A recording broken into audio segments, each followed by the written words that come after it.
జమ్మలమడుగు నియోజకవర్గం కడప ఎంపీ పరిధిలో కీలక ప్రాంతం. గతంలో టీడీపీ వరుస విజయాలు సాధించింది.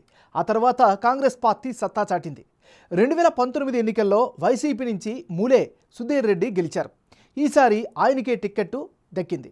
విపక్షాల పొత్తుల్లో భాగంగా సీటు బీజేపీ అభ్యర్థి ఆదినారాయణ రెడ్డికి కేటాయించారు. 2014 ఎన్నికల్లో వైసీపీ తరపున ఆదినారాయణ రెడ్డి గెలిచారు. కానీ టీడీపీలో చేరి మంత్రి పదవి చేపట్టారు. ప్రస్తుతం జమ్మలమడుగులో ఎలాంటి రాజకీయాలు నడుస్తున్నాయి, ఎవరికి ఎడ్జ్ కనిపిస్తోంది? Big TV exclusive election survey పందెంకోళ్ళు 2 సర్వేలో వచ్చినటువంటి లెక్కలను ఇప్పుడు చూద్దాం. పందెంకోళ్ళు 2 లేటెస్ట్ సర్వే రిపోర్ట్ చూసే ముందు ఈ ఏడాది జనవరి 28వ తారీఖున చేసిన పందెంకోళ్ళు 1 సర్వేలో జమ్మలమడుగు నియోజకవర్గంలో సర్వే అంచనాలు ఎలా వచ్చాయో ఓసారి వెనక్కి వెళ్ళి గుర్తు చేసుకుందాం. పందెంకోళ్ళు 1 సర్వే ప్రకారం జమ్మలమడుగు నియోజకవర్గంలో వైసీపీకి అనుకూలంగా 47% ఓట్ షేర్ కనిపించింది. అదే సమయంలో తెలుగుదేశం పార్టీ అభ్యర్థికి అనుకూలంగా 42% ఓట్లు వచ్చే అవకాశాలు ఉన్నట్లుగా తెలిసింది. ఇక ఇతరులకు 11% ఓట్లు దక్కే ఛాన్సెస్ ఉన్నట్లుగా పందెంకోళ్ళు 1లో వెల్లడైంది. ఆంధ్రప్రదేశ్లో పొత్తు రాజకీయాలు కన్ఫర్మ్ అయ్యాయి. అభ్యర్థుల ఖరారు తర్వాత కీలకమైనటువంటి జమ్మలమడుగు నియోజకవర్గంలో పందెంకోళ్ళు 2 సర్వేలో వచ్చినటువంటి అంచనాలను ఇప్పుడు చూద్దాం.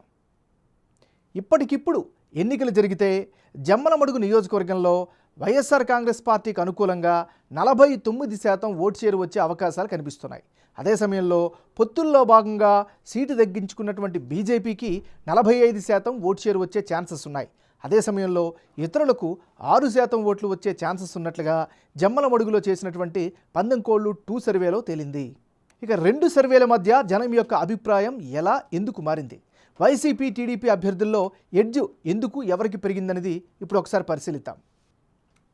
జమ్మలమడుగు సెగ్మెంట్లో పందెంకోళ్ళు 1 సర్వేలో భాగంగా వైసీపీ అభ్యర్థి మూలే సుధీర్ రెడ్డికి 47% ఓటు షేరు వచ్చే ఛాన్సెస్ ఉంటే తాజా సర్వేలో 49%కి పెరిగింది. మరోవైపు పందెంకోళ్ళు 1 సర్వేలో ఆ రోజు తెలుగుదేశం పార్టీ అభ్యర్థిగా ప్రొజెక్ట్ అయిన భూపేష్ సుబ్బరామిరెడ్డికి 42% ఓటు షేరు వచ్చే ఛాన్సెస్ ఉంటే తాజాగా విపక్షాల పొత్తుల్లో భాగంగా టిక్కెట్ దక్కించుకున్న బీజేపీ అభ్యర్థి ఆదినారాయణ రెడ్డికి 45% ఓటు షేరు వచ్చే అవకాశాలు కనిపిస్తున్నాయి. ఇక ఇతరులకు గత సర్వేలో 11% ఓటు షేరు, తాజా సర్వేలో 6% ఓటు షేరు వచ్చే ఛాన్సెస్ ఉన్నాయి. ఓవరాల్గా చూస్తే తాజా సమీకరణాలు, ఓటర్ నాడి ప్రకారం జమ్మలమడుగులో వైసీపీ అభ్యర్థికే గెలుపు అవకాశాలు ఎక్కువగా కనిపిస్తున్నాయి. పందెంకోళ్ళు 1, పందెంకోళ్ళు 2 2 సర్వేల్లో జమ్మలమడుగు నియోజకవర్గంలో అభ్యర్థుల మధ్య మారిన ఓట్ల శాతం, అందుకు గల కారణాలను ఇప్పుడు పరిశీలిద్దాం. ముందుగా జమ్మలమడుగులో వైసీపీకి స్ట్రాంగ్ ఓట్ బేస్ అయితే స్పష్టంగా కనిపిస్తోంది.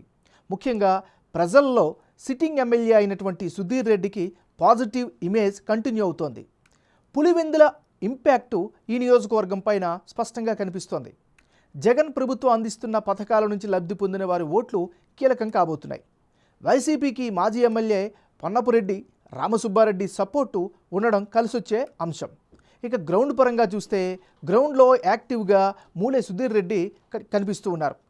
ఆదినారాయణ రెడ్డికి మంచి ఫాలోయింగ్ కూడా ఈ నియోజకవర్గంలో ఉంది. మరోవైపు జమ్మలమడుగులో టీడీపీ ప్రభావం స్పష్టంగా కనిపిస్తోంది. టీడీపీ నేతల నుంచి మద్దతు ఆయనకి మరో అదనపు ప్లస్ పాయింట్గా చెప్పుకోవచ్చు. ఓవరాల్గా ఇప్పటికిప్పుడు ఎన్నికలు జరిగితే జమ్మలమడుగు నియోజకవర్గంలో వైఎస్ఆర్ కాంగ్రెస్ పార్టీకే ఎడ్జ్ ఉన్నట్లు బిగ్ టీవీ ఎలక్షన్ సర్వేలో వెల్లడైంది.